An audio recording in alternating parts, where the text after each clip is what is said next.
We're quickly getting into reactions that are coming in. So after President Putin, China has once again strongly reacted and condemned Khamenei's killing. Chinese Foreign Ministry has now put out a statement. The attack and killing of Iran's supreme leader is a grave violation of Iran's sovereignty and security. It tramples on the purpose and principles of the UN Charter and basic norms in international relations. China firmly opposes and strongly condemns it. We urge for an immediate stop to the military operations, no further escalations of the tense situation, and joint effort to maintain peace and stability in the Middle East and the world at large. So after President Putin giving out a statement, the foreign ministry, the Chinese foreign ministry, has also just issued a statement condemning the killing of Iran's supreme leader, calling it a grave violation of Iran's sovereignty. A short while ago, you had heard President Putin, who had also called it a violation of international law.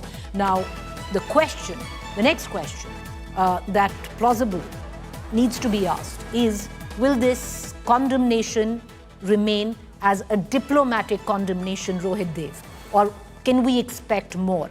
Because, will Russia and China rise above condemning the incident, talking about the violation of natural justice? Many suggest that Iran really shouldn't hope for much. There might be economic pressures with the closure of the Strait of Hormuz, especially China's oil, mostly dependent on that channel. But having said that, condemnation restricted purely diplomatically, that's what you're looking at. Very differently in geopolitics and diplomacy both.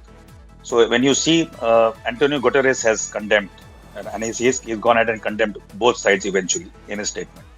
You see both, the Russian and the Chinese, leadership also condemning this from the violation from the point of view that it's a unilateral action as far as they are concerned. Now, I mentioned earlier, the third player who's still quiet is the one who is the actor. And that is North Korea, what I see is coming forth. So North Korea is going to be used as it was used after the B-52 bombing and that pause thereafter which ensued, to send supplies. What supplies came, how much military hardware, what kind, the world does not know. And similarly, now also you will find ways and means in these pauses where things will reach the Iranian shores the way they're supposed to reach. So I do not see any sense at all in which these three countries, who are the most avid supporters of Iran, will stop short of not enabling Iran in the future. Play a scenario. You have hit 40. And if you're still not able to put your proxy but Rohit, to command Iran, but Mr. Dev, today, so what you're insinuating or what you're suggesting is that there is going to be tacit. I'm not insinuating. No, you're suggesting. It has to be. It has to be.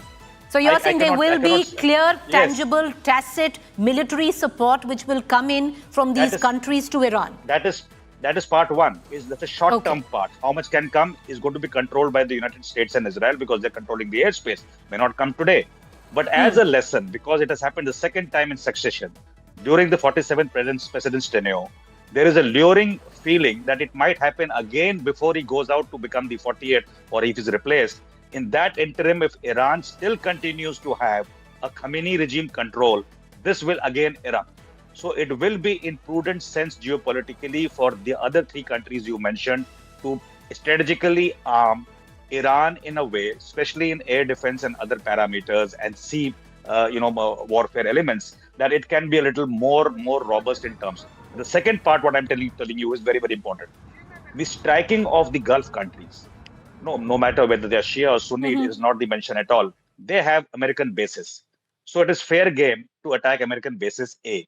If you move like you moved last time from the American bases to hotels, so they will target infrastructure. They will also target strategic.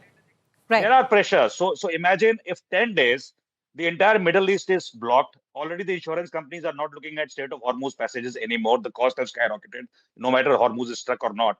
But if Dubai port and every other element from where the trade of this globe flows 50-80% in the supply chains which are pending to cross through, what is the cost on America itself? All right. So the economic cost of this war. Yes, the economic cost and the pressure of people getting killed.